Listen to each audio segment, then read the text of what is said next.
Well, hello. This is just a test stream testing the suitability of Meet Jitsi or Jitsi, I should say, as a means of streaming and having discussion, debate, programming content via YouTube Live. It's basically like a Google Hangout, except it's got certain advantages that Google Hangouts don't. It's live streamed, and so it can't be actually sniped the way Hangouts can. It has unlimited number of participants, and as you can see, it also allows you to, in pretty good quality, stream YouTube videos, which will then be broadcast out to the stream, whereby you can comment and have discussions on them. So that's primarily the advantage of it over traditional Google Hangout style programming. Hopefully the join link has been included in the description. I will check that shortly. But in the meantime, what I'm going to do is play a video which is on one of the subjects that I find most interesting, and that's on origins, and the origins in this case of life, with Professor Nick Lane. And so I'm now going to queue up the video and see how we go. Okay, this is Nick. We need basically all living cells. There's my first cock up.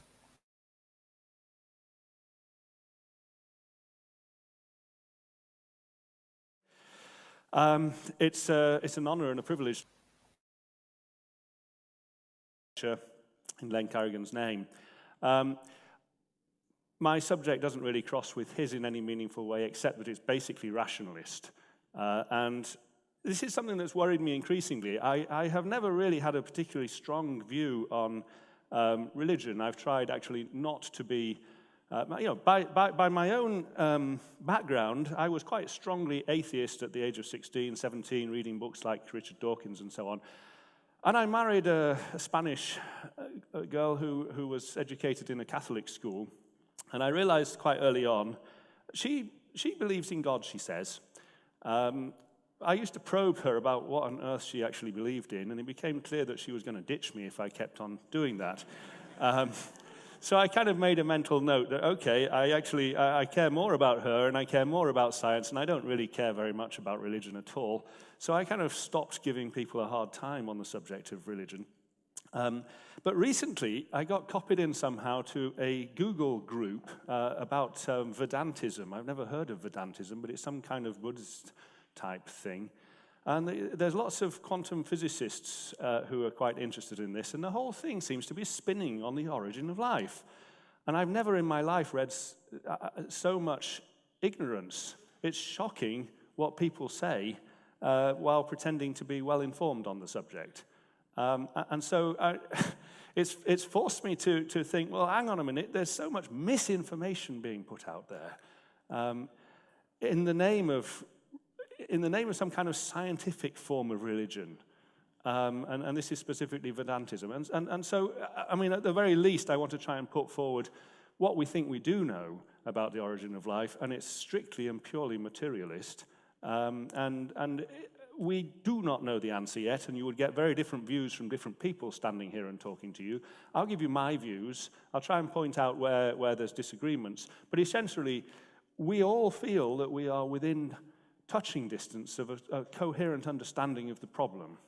There's a lot of experiments need doing, there's a lot of proof needs filling in, but we do feel that this is a soluble problem that will be solved really within our own lifetimes. Now,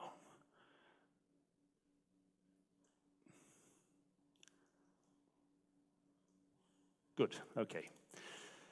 So the first question that anybody has when we start thinking about the origin of life is, what on earth is life anyway? There is no good definition. There are hundreds of bad definitions of life. None of them really work. The most entertaining one I came across was matter with delusions of self-importance.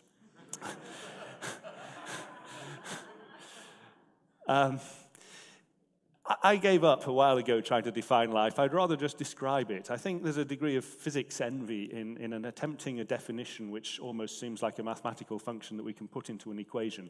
And life is far more complex and difficult than that. And so if we just step back from trying to define it, we can at least describe it and think, well, what does it take? And these properties we need. Basically, all living cells require a driving force. They've got to get their organic matter from somewhere. They've got to get carbon from somewhere. And you know, every time anything replicates, it's doubling its matter. So it's got to get that carbon to do that. To do that, it's also got to replicate itself in a way which is, you know, coherent. It's producing a copy of itself. The structure has to be the same. That's all done by metabolism, and that metabolism requires catalysts. We need to have some form of structure which keeps the inside different to the outside world, and that's the membrane around the cell. And so again, this is a fundamental part of the structure. We have viruses which don't require a membrane in that way, but they always rely on cells to reproduce themselves. So fundamentally, life is cellular. There's a requirement, obviously, for heredity, and we'll all know a little bit about this, DNA and RNA and so on. Where on earth did those molecules come from in the first place? It's one of the central questions in work on the origin of life. There has to be an energy source. There has to be something which is not only driving reactions, but which is forcing, for example, the building blocks of proteins, the amino acids, to join up to form a protein which is composed of maybe several hundred amino acids in the chain. DNA is, again, built of these building blocks, all joined together in a chain. All that costs energy, and that energy, at the origin of life, somehow had to be naturally funneled towards doing that. And then finally, it sounds almost a joke, excretion. There's a line in Nietzsche somewhere who says that man will never mistake himself for a god because of his need to use the toilet. And we're never going to escape that. In fact, God is not going to escape that either, because it's basically a fundamental principle of all living things, is that somehow you've got to remove the end products. You've got to pull a reaction through. And the way to pull a reaction, to make it go in one direction rather than the other direction, is to get rid of the end products. And so excretion actually is fundamental to all of life. And that, again, is a question. If life started in some kind of soup, then you're effectively marinating in your own excrement. You're not getting rid of the waste product. So these are all questions. How did they arise at the origin of life itself? Well, I mean, we could throw up our hands and say we have no idea, because we really cannot constrain very well the conditions on the early Earth. The chemists will have a different answer to my answer. They will say, well, we will look at the chemistry that works, and that will allow us to kind of point to the conditions where life might have started. I prefer Christian de Duve. He had a viewpoint based on biology, and I'm a biologist, and that makes more intuitive sense to me, though others could disagree. There's a nice quote from him. How did protometabolism, in other words, the beginnings of the pathways that form these molecules of life, how did that arise? How did it become replaced by a genetically encoded metabolism, cells which are encoding their own pathways to make copies of themselves? The obvious answer to this question is that the appearance of catalysts, whether ribozymes or protein enzymes or both, so these are encoded by genes, the appearance of those was responsible for the transition, okay? And he says we have to ask how catalysts with appropriate properties came to appear. And he says the only scientifically plausible explanation, as opposed to God did it, is that the catalysts arose through selection. And this is, again, a fundamental principle of biology. Applying selection that early, though, to the origin of life seems problematic. But it also points to an answer. Enzymes, or ribozymes, so these biological catalysts, can only be selected if they fit into protometabolism. In other words, if they do what happens naturally, slightly better than happened naturally, then they will be selected for. And what that means is there should be a place on Earth somewhere which is doing it naturally, and that somehow biology could improve on what's happening as geochemistry. So how will we know when we get it right? Well, we'll never know for sure. We cannot know how life started on Earth. What we can do is understand intellectually what the steps might have been to go from A to B. How, in fact, a sterile planet anywhere can give rise to a living planet. What are the steps? We don't need to know what actually happened here. What we need to know is intellectually, how could it have happened? And that doesn't only apply to life on Earth, that applies to life in the universe.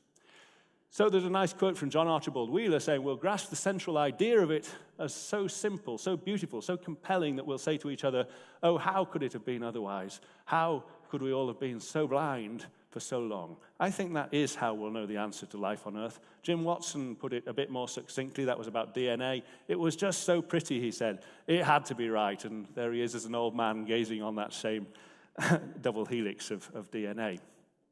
So pretty it has to be right. I imagine that many of you in the audience will have heard of Stanley Miller and the Miller-Urey experiment, which is 1953. And this was a revolutionary experiment, but I think it's misled the entire field for a generation, generations, in fact. This is him as a doctoral student, very earnest-looking young man, and what he did was he produced these these glass flasks, which he filled with gases like methane and ammonia, and he passed electrical discharges through it to simulate lightning. He thought that the atmosphere on the early Earth was probably a bit like Jupiter or something. It was full of methane and ammonia and hydrogen.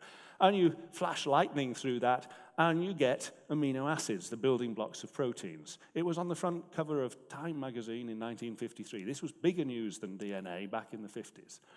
And just like Crick and Watson being photographed throughout the rest of their lives, standing next to their original model of the double helix, here we see Stanley Miller being filmed next to his original equipment for that 1953 experiment until he was an old man looking thoroughly bemused and pissed off with the whole thing. So the experiment was brilliant. It was the opening of an experimental approach to the origin of life, and it was beautifully conceptualized. It was probably wrong, though. Wrong in the sense that it pointed towards the idea of a primordial soup.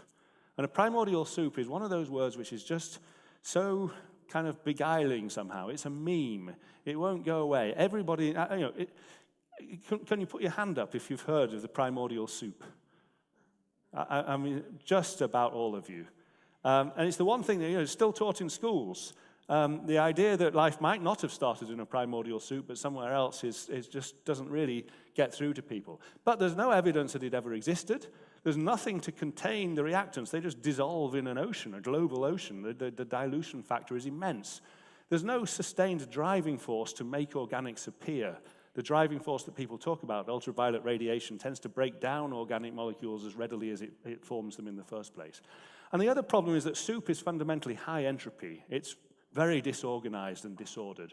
And it's relatively low energy. There's no real driving force to make things happen in there. So it's actually the opposite of life in many ways. So it's problematic.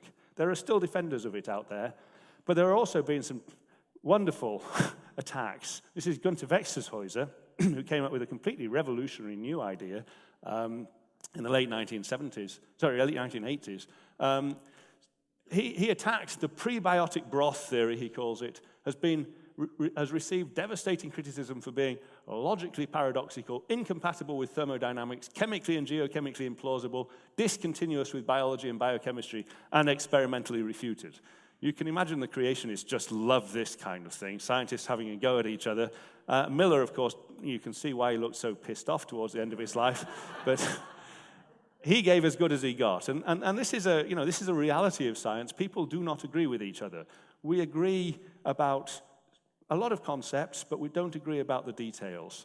And there's a tendency to kind of retrench somehow to say that we do agree with each other in response to a kind of creationist attack, which is a problem because it's dishonest. And actually, we are all human beings. We disagree with each other, but we agree with a lot of the basic bedrock of the science. And I think it's important to get that across to people who are not scientists, that science is a very fallible exercise. It's a very human exercise. People disagree and argue with each other, but experiments and a continuous kind of ratchet-like improvement over time that's almost like natural selection means that in the end, over decades, we do improve and we get better.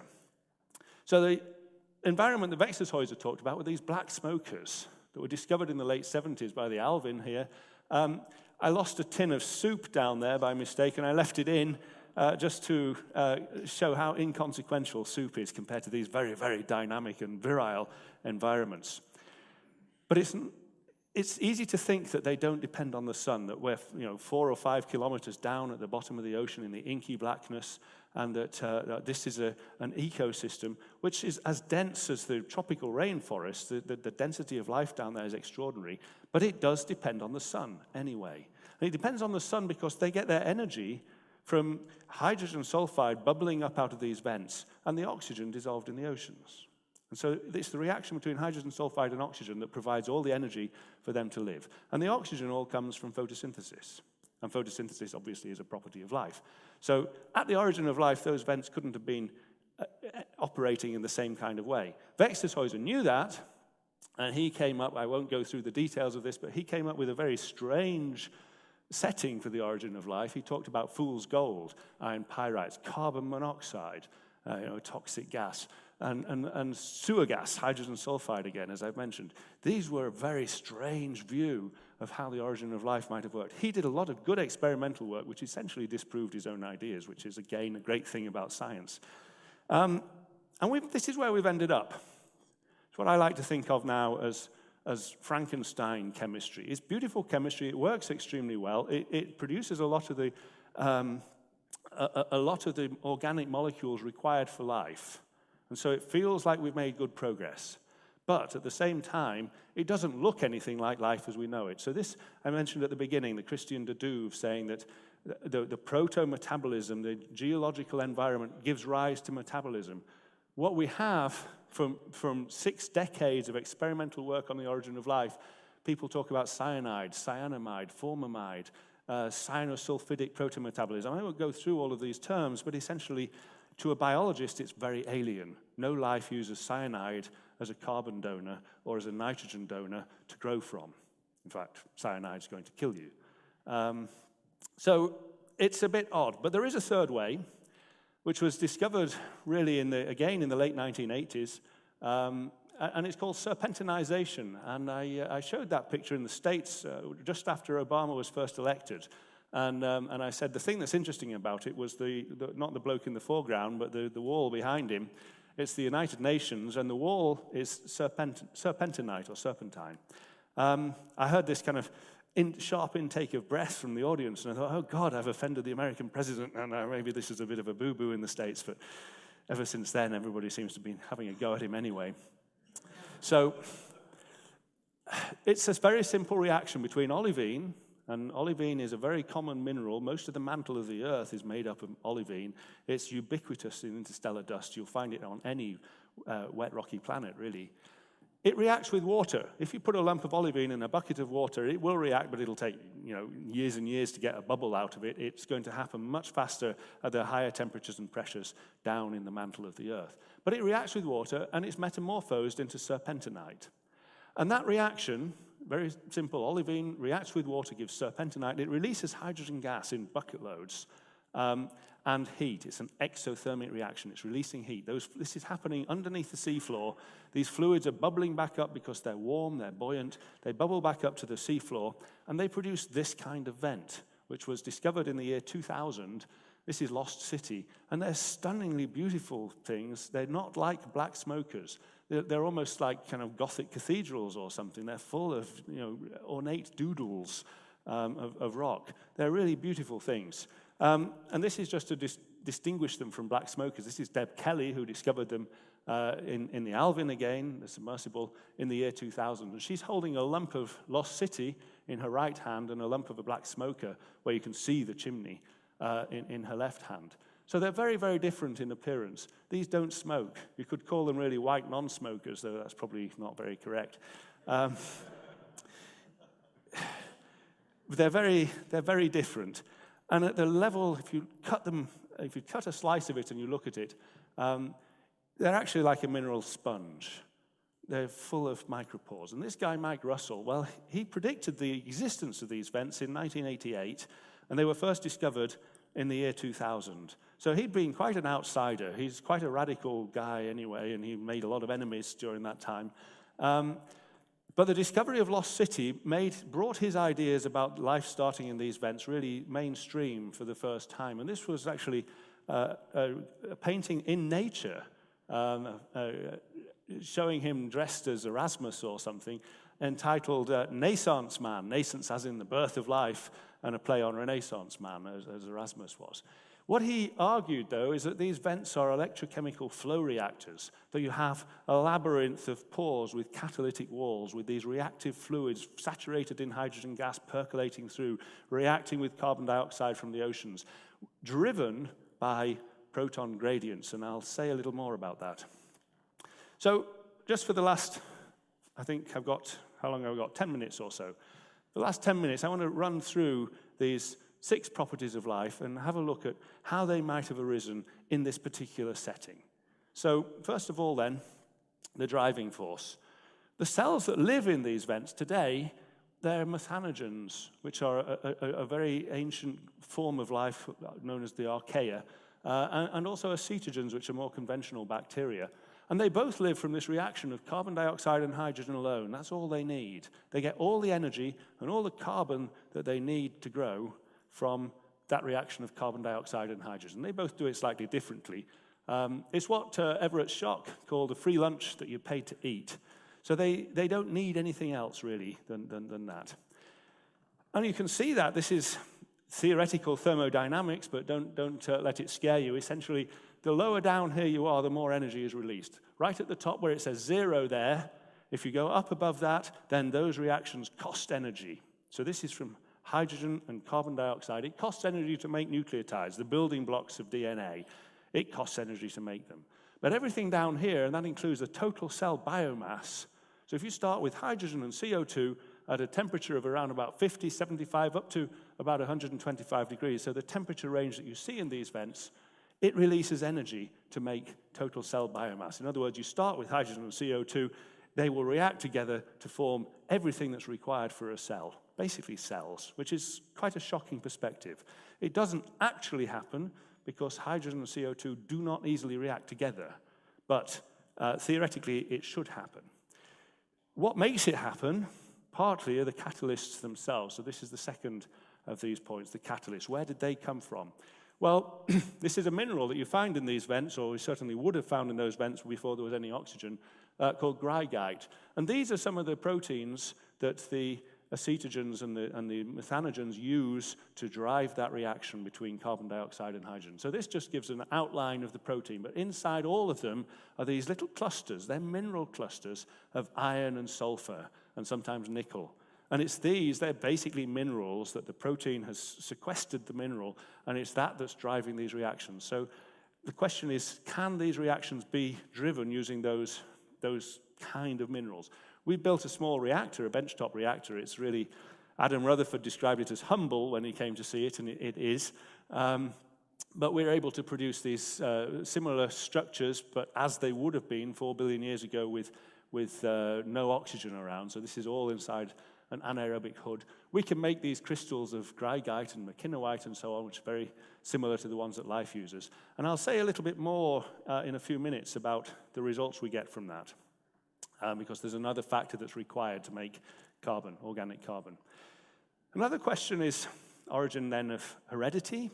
Where does all the DNA and RNA come from? There was a wonderful experiment from 2009 by this guy, Ernesto Di Mauro. He showed that if you have cyclic nucleotides in solution, in water, they will spontaneously join up together. Now, people have tried to repeat this ever since, and nobody has ever succeeded. And it looks as if perhaps it was an artifact of the sample preparation, which had been through a freeze-dry process. So we've been trying to repeat this in the lab as well, and we've also failed so far, but it's something which I think someone will succeed in doing fairly soon, because people have done it to the point of view of 3 or 4 nucleotides joined up. But the first thing, to have this, you've got to have a high concentration, and the question is, where does that high concentration of the monomers come from? And this was a work from Dieter Braun, that in these vents, you have thermal gradients as well, and that gives you convection currents, the same thing you get in a kettle. And they will actually concentrate organics to a remarkable degree, in theory. because effectively the organic molecules, they're jiggling around in the heat, and as they come into the cooler areas, there's less kinetic energy, they move less. This is the same reason that socks will collect in the duvet cover in a washing machine. They've got plenty of freedom of motion, and so they find their way inside, but then they're restricted in their motion, so they're more likely to stay. And this is exactly the same thing that's going on with organic molecules in these vent systems. So we've tried reproducing that as well. We made a ceramic foam with a structure that you can see there, which is kind of microporous. It's not that similar to the vents, but it was the best we could do.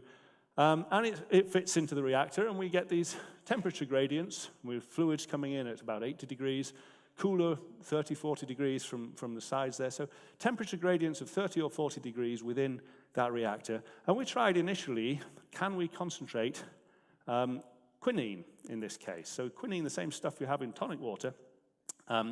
If there's no heat applied, it flows in and it flows straight out again.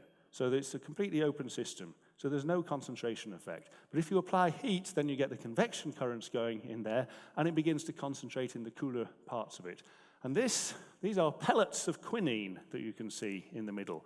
So effectively, we've infused dilute tonic water, and we've precipitated pellets of quinine. That's a 30 million-fold concentration just by applying a small amount of heat across this ceramic foam. So it's a remarkable concentration. We've also been struggling to repeat this. These experiments have so many variables in them that you change something stupid, like the fridge, for example, and it all goes wrong, and it takes you 3 months to try and figure out what it was. And then you realize that the exact temperature that the foam is produced at really matters. So there's all kinds of peculiar day-to-day practical difficulties. The idea with this, though, is to try, can we do the same thing with nucleotides? Can we do the same thing with the fatty acids that make the membranes? At those concentrations, though, as I mentioned, we've been trying to polymerize nucleotides, and we have not yet succeeded. But we have succeeded with amino acids as the building blocks of proteins. The idea, again, in water, can we get them to join up? And this compound acetyl phosphate, it works very similar to ATP, the energy currency that all life uses. And we're able at least to get the first steps done. Within an hour, we get the polymerization to form 2 amino acids, lysine, joined together, and we're looking, can we make longer and longer chains? But it happens very quickly. And this is a general statement, I suppose, about all this work on the origin of life. Everything should happen spontaneously and quickly because it's chemistry. So the starting point has to be high energy, and that makes all the other reactions happen. And that high energy starting point is really the hydrogen gas bubbling into these vents. This is other work done by Jack Szostak showing a very similar thing, but using fatty acids. So these are the components of cell membranes. If you concentrate them, again, he was using a laser in a closed glass tube, but by thermophoresis, so by these heat gradients, they spontaneously form into vesicles that are a little bit cell-like in their structure. So simply, if you concentrate fatty acids, this is only like forming a soap bubble or something. They spontaneously form into vesicles with water on the inside and then a bilayer vesicle. So these things happen spontaneously if you can get the concentration right. And again, we'll be trying to do that in our vents. Okay, so the last couple of minutes, proton gradients. This is how we work. These are mitochondria that we find in our own cells. So they were once bacteria, but this is producing all the energy that we need to live. And the way it works is this. So we're stripping electrons from food, and we're passing them down a wire within the membrane to oxygen. So we have a current of electrons flowing to oxygen from food, in effect. And that current of electrons is pumping protons. The power of it is used to pump protons across a membrane. And this membrane is effectively proton-proof. And so over here we have a turbine, the ATP synthase as it happens, and that's a proton-powered turbine which is forming ATP. So the whole thing of respiration is driving this proton gradient. We are pumping something like 10 to the 21 protons per second. That's in our body as a whole. There's 10 to the 23 stars in the known universe, so we are pumping nearly as many protons as there are stars in the known universe every second just to live, just to go on. And the surface area of these membranes is equivalent to about 4 football pitches in one of us. It's just so convoluted in on itself.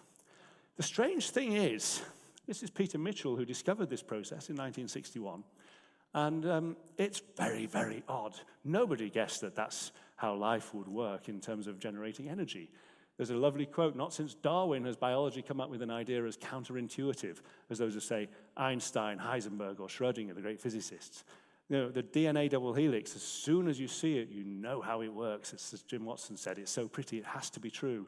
This, though, it was just so weird and odd that it took a long time to believe it. There were 20 years of arguments about the experiments, and finally it was shown to be true. And now we know that these are universally conserved across all of life. All bacteria use them too. All the archaea use them. They work in photosynthesis. They work in powering the bacterial flagellum. They're fundamental to life. They're as universal as the genetic code itself. And we don't exactly know how they started. But this is what we see in these vents. This is basically a modern bacterium here, pumping protons out across the cell membrane, and this is what we see in the vents. We've got a high proton concentration on one side of the barrier, a low concentration on the other side of the barrier, and somehow that seems to be powering reactions.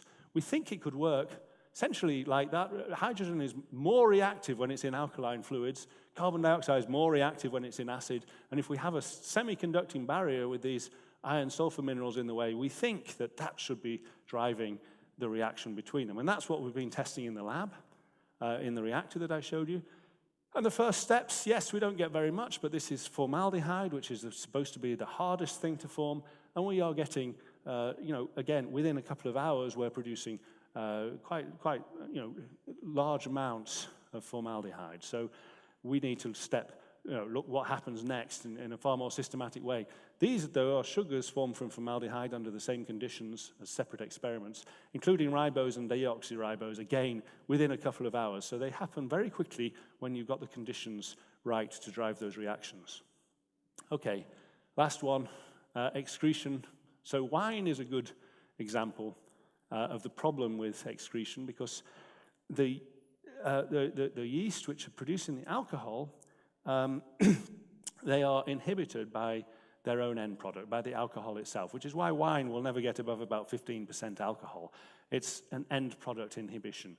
And this is the problem with a soup as well, is that the end product simply builds up there in solution and prevents the forward reaction. What you need to do is be rid continuously of that end product. And vents, of course, do that extremely well. They are venting all the time. They are, in fact, a kind of an excretion organ, you might say. And it's very noticeable as well that most bacteria are actually named after their waste products. That's how important these things are. And those waste products, for photosynthesis, for example, the waste product is oxygen. So none of us would be here if it weren't for the waste product of photosynthesis. They're fundamental to the way that things work, and they're naturally built in to these kind of vents. The waste products are continually released, and that's pulling through the reactions that you need to happen for life. It's equivalent to respiration itself. Okay, so that's it. What is life then?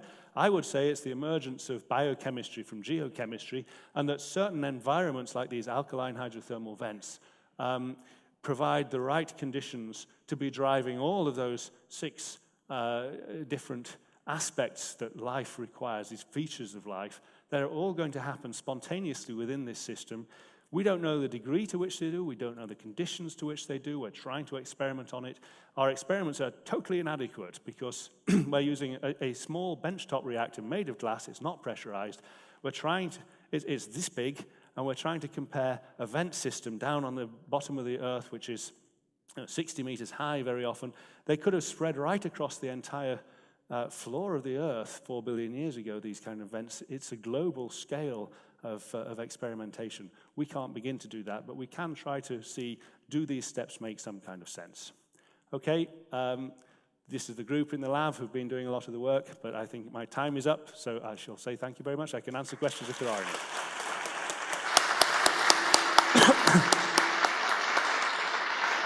So,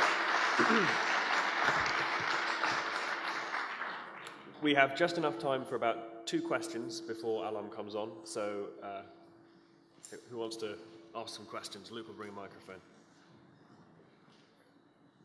Hi, thanks for the very interesting talk. Quick question. You've not mentioned anything about panspermia, this idea that life might come from space, seeded by comets. Is that because you completely discount it, or?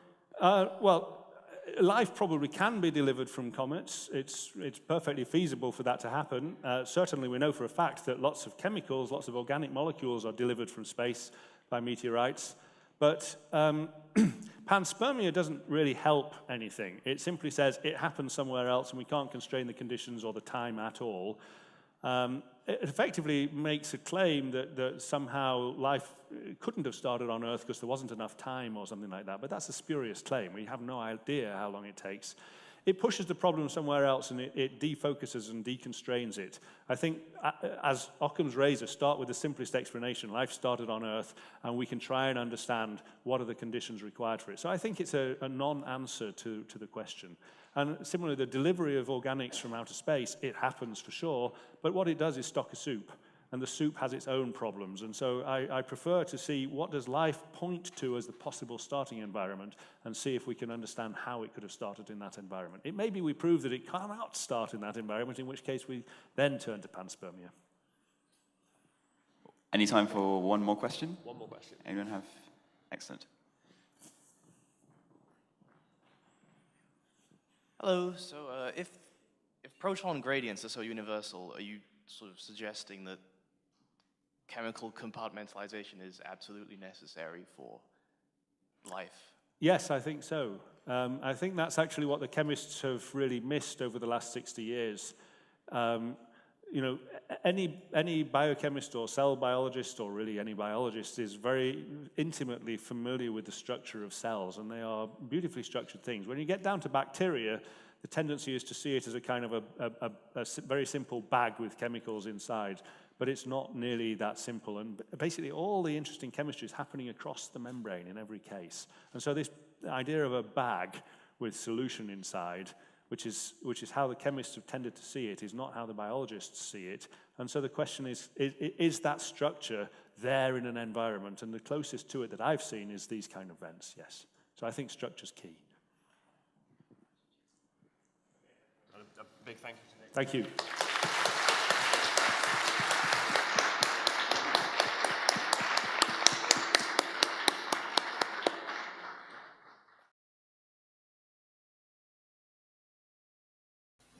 Okay, well, I've got another video which it's quite a short video that I shall play of Sean Carroll on his appearance on Trolling with Logic, I think it was. I've taken a few snippets out of that, of a Q&A type setup that they had going there. It was very interesting. So I'll just see if I can stream that now.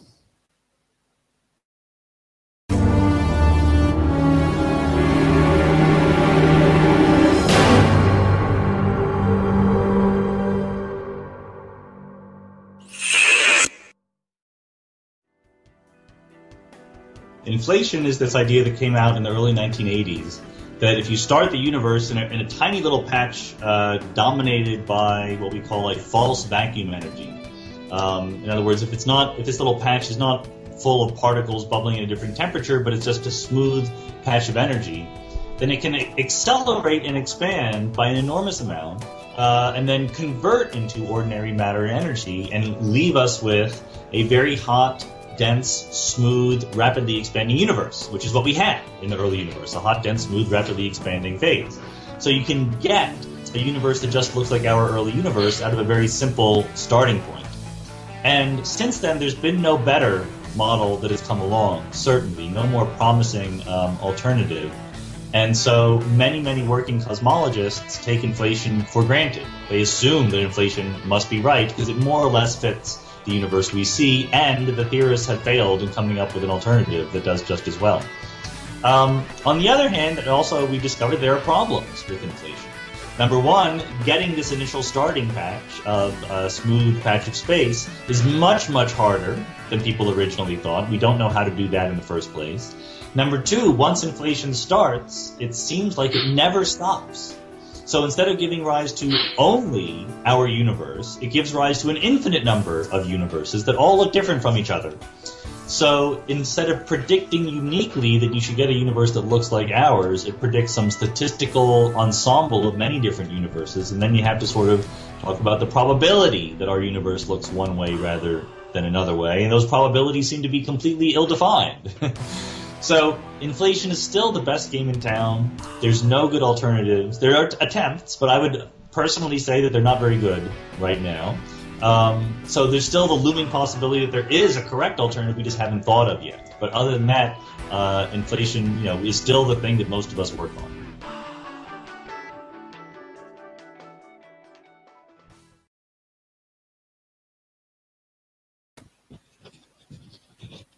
So one more I think we're going to go for. One of my other interests that I quite like having a bit of a chinwag about is history. And my favourite character in history is King Alfred. So here's a little snippet video about Alfred's Navy, the founding of the British Navy. Well, English really, as it was at the time.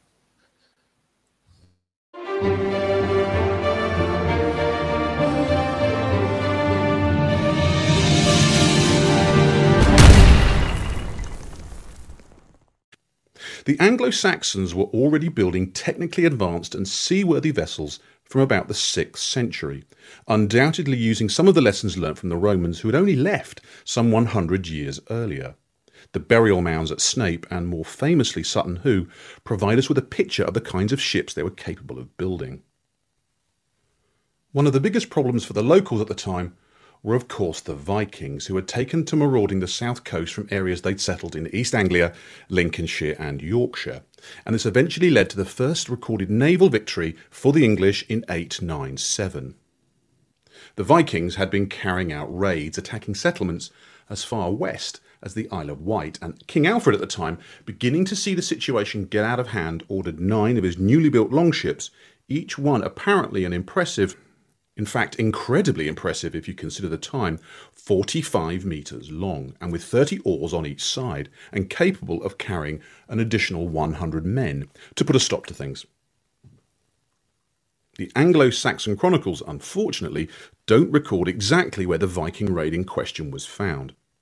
But it does tell us that 3 of the 6 Viking ships were already beached, so the crews could load any plunder they'd managed to get their hands on. Trapped, the 3 other Viking ships standing guard at the estuary mouth were attacked, and 2 were quickly overwhelmed by the larger English vessels. However, their size turned to disadvantage as the tide ebbed, and all 9 of them ran aground.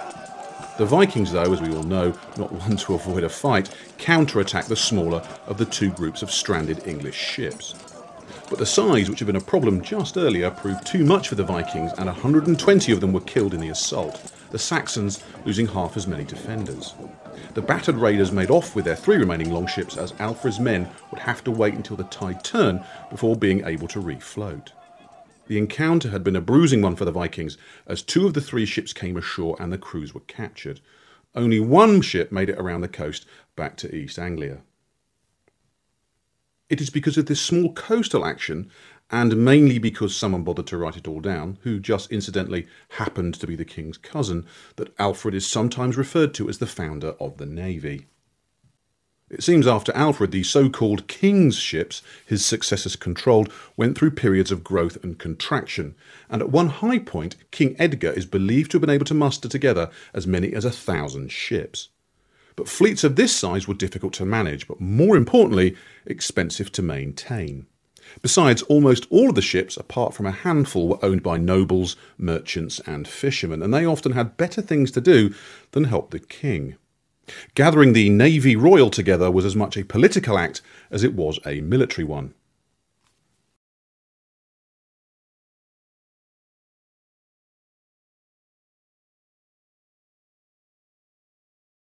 Oh, I wasn't expecting that. Let me see. Okay. Right. This was just a little test of the application to see if it's suitable for requirements. I think it's an absolutely brilliant way of doing Hangouts in future. It gets around all of the sniping issues, allows you to broadcast in good quality with other YouTube videos which you can comment on and discuss. So yeah, I'll just finish it now with a little bit of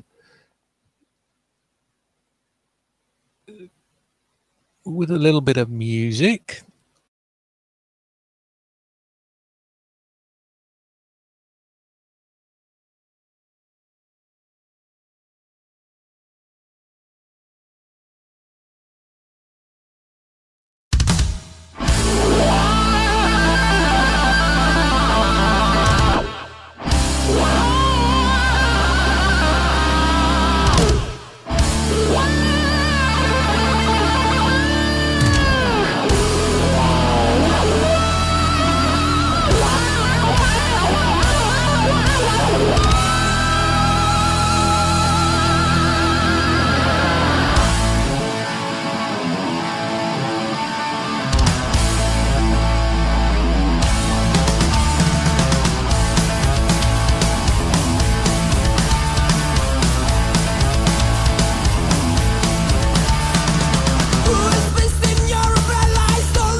There we go, enough of that. So there we go. If you want to try the Meet Jitsi yourself for your own broadcasts, there's a join link for this particular My Channel broadcast in the description. All you need to do is click on that and then change rational agenda part, the end of the URL, just name it whatever you want to name yours, and then you will be in it's very much like a Google Hangout inside, but it's all open source, all done within your browser, and give it a try, see what you think. That's it. I'm going to end the stream right now.